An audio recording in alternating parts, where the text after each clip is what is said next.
ইদানিং social media কিংবা দেয়ালে সাঁটানো পোস্টারের মাধ্যমে হরহামেশাই চোখে পড়বে আয়ুর্বেদিক ওষুধের আড়ালে বিভিন্ন নিম্নমানের পণ্যের বিজ্ঞাপন।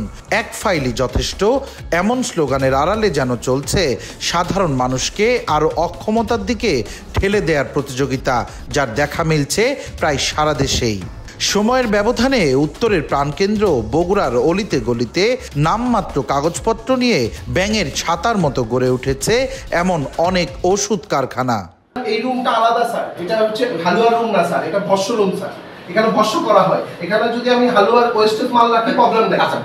তেমনি এক প্রতিষ্ঠান বগুড়া সদরের ঝোপগাড়ি এলাকার দিদার ল্যাবরেটরিজ। গোয়েন্দা তথ্যের ভিত্তিতে শনিবার বিকেলে প্রতিষ্ঠানটিতে অভিযান শুরু করেন জেলা পুলিশের একটি আভিযানিক দল।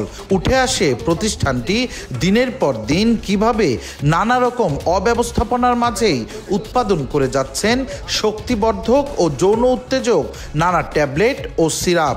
এসব পণ্যের অধিকাংশের উৎপাদন খরচ 30 থেকে 70 টাকার মধ্যে হলেও খুচরা বাজারে তা বিক্রি হচ্ছে কয়েক গুণ বেশি দামে, যা ন্যূনতম 200 টাকার কম নয়। এছাড়াও প্রতিষ্ঠানটিতে পাওয়া যায় আটা, স্যাকারিন, রঙের প্যাকেট সহ বিপুল পরিমাণ মেয়াদ উত্তীর্ণ ওষুধ। পরে ঘটনাস্থলে বগুড়া জেলা প্রশাসনের ভ্রাম্যমাণ আদালত উপস্থিত হয়ে 3 লক্ষ টাকা জরিমানা করেন প্রতিষ্ঠানটিকে। এনারা যে ওষুধগুলো উৎপাদন করছে, যে নিয়ম উৎপাদনের যে নিয়ম মেনে চলা দরকার ছিল, এগুলো কোনো কিছুই মেনটেন করছে না। তাদের যে লেভেলিং বা মোড়কীকরণ সেটাও যথাযথভাবে হচ্ছে না। সব কিছু বিবেচনা করেই তারপরে হচ্ছে যে আমরা একটা আইন মেনে আমরা হচ্ছে জরিমানার করেছি তাদের, এবং তাদের আমরা ভোক্তা অধিকারের বিভিন্ন ধারায় তাদের হচ্ছে 3 লক্ষ টাকা জরিমানা করেছি, এবং হচ্ছে যে তারা যদি টাকা দিতে না পারে ওনাদের যে আমাদের জেল জরিম বা কারাদণ্ডের বিষয় আছে আমরা সেটা কার্যকর করব। প্রতিষ্ঠানটির ওষুধ সেবন করে ক্ষতিগ্রস্ত হয়েছেন অনেক সাধারণ মানুষ। এমন অভিযোগের ভিত্তিতেই অভিযান শুরু করেন জেলা পুলিশ। শুধু দিদার ল্যাবরেটরিজ নয়, ভ্রাম্যমাণ আদালতকে সাথে নিয়ে পর্যায়ক্রমে অন্যান্য প্রতিষ্ঠানেও অভিযানের কথা বললেন পুলিশের এই কর্মকর্তা। অবশ্যই আমরা এই অভিযান অব্যাহত রাখব। ভবিষ্যতে যেখানে যেখানে এই ধরনের অবৈধ কোনো ধরনের যদি কোনো প্রকার কারখানা থেকে থাকে বা কোনো প্রকার ক্ষতিকর কোনো প্রকার ঔষধ উৎপাদন করা হয়ে থাকে যেগুলো জনস্বাস্থ্যের জন্য হুমকি স্বরূপ, আমরা সেগুলোতে অবশ্যই আমরা আমাদের প্রশাসন, ড্রাগ প্রশাসন সকলকে নিয়ে আমরা এই অভিযানগুলো অব্যাহত রাখব।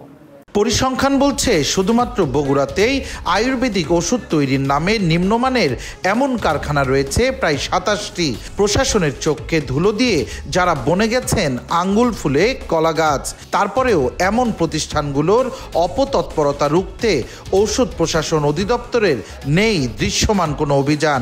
কারণ হিসেবে জনবল সংকটের প্রতিবন্ধকতা দেখালেন সংশ্লিষ্টরা। আসলে আমরা লোকবলের অভাবে, আমি যেমন বগুড়াতে অফিসার হিসেবে একাই কর্মরত আছি আর আমার সাথে 3 জন স্টাফ কর্মরত আছেন, তো এই কারণে আমাদের সবসময় হয়তো দেখভাল করা সম্ভব হয় না সার্বক্ষণিক, কিন্তু আমরা প্রত্যেকটা ফ্যাক্টরিতেই ঔষধ উৎপাদনকারী প্রতিষ্ঠান এবং ঔষধ সংশ্লিষ্ট যে ডিপোগুলো আছে বা ফার্মেসিগুলো আছে প্রত্যেকটা জায়গায় আমাদের নজরদারি রাখার চেষ্টা করি।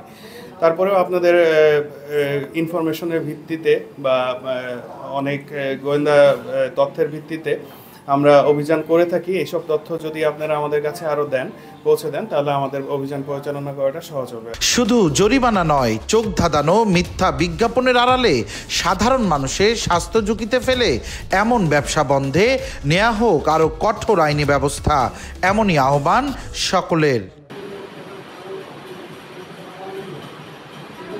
সঞ্জু রায়, দেশ টিভি, বগুড়া।